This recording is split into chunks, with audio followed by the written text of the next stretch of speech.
তোমাদের সাথে শেয়ার করব আমার ঠাম্মার হাতের বানানো চুষির পিঠা।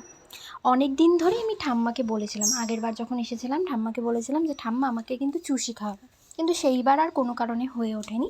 তাই এইবার যখন আসলাম ঠাম্মাকে বলায় ঠাম্মা একবারে রাজি হয়ে গেল। সবার প্রথমে গরম জল করে তার মধ্যে এই চালের গুঁড়ো দিয়ে ভালো করে নাড়িয়ে একটা শক্ত মতো ডোর মতো তৈরি করতে হবে। তারপরে যখন এটা হয়ে যাবে তখন এটাকে নামিয়ে ভালো করে হাতেই মাখতে হবে। আমার ঠাম্মাই মাখছিল, আমাদেরকে দেখিয়ে দেখিয়ে দিচ্ছিল। চালের গুঁড়িটা মাখতে মাখতে ভাবলো যে এদিকে একটু দুধটা গরম করে নেবে। এখানে প্রায় 500 মতো না 1 কেজি মতো দুধ নিয়েছিল, আর তার সাথে ওই 1.5 কিলো মতো চালের গুঁড়ি নিয়েছিল। সত্যি কথা বলতে চুষি কাটতে কিন্তু অনেকটা সময় লাগে। এই যে প্রথমে ওই ডো থেকে একটা সরু লতার মতো বানাতে হবে, যতটা সরু হবে চুষিগুলো ততটাই সুন্দর হবে।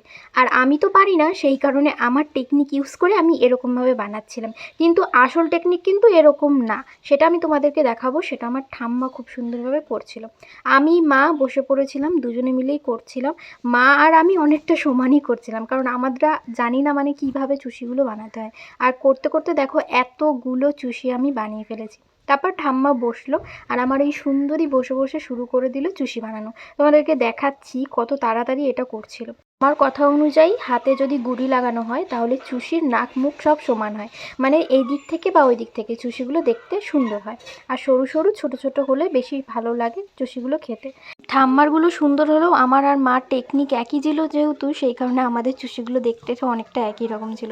মারটা একটু সরু সরু হচ্ছিলো আর আমারটা মোটা মোটা বড় বড় হচ্ছিলো, তাই নিয়েই আমরা হাসাহাসি করছিলাম। চুষি কাটার পরে যদি 2-3 দিন রোদ্রে দেওয়া হয়, তারপরে যদি দুধে ভিজিয়ে বানানো হয় তাহলে কিন্তু চুষির পায়েসটা খুব সুন্দর হয়। আর আমাদের হাতে সময় ছিল না, সেই কারণে আমরা বানানোর পরপরই দুধে ভিজিয়ে পায়েসটা করে নিয়েছি। ধৈর্য নিয়ে করলে চুষিগুলো সত্যি খুব ভালো কাটা হয়।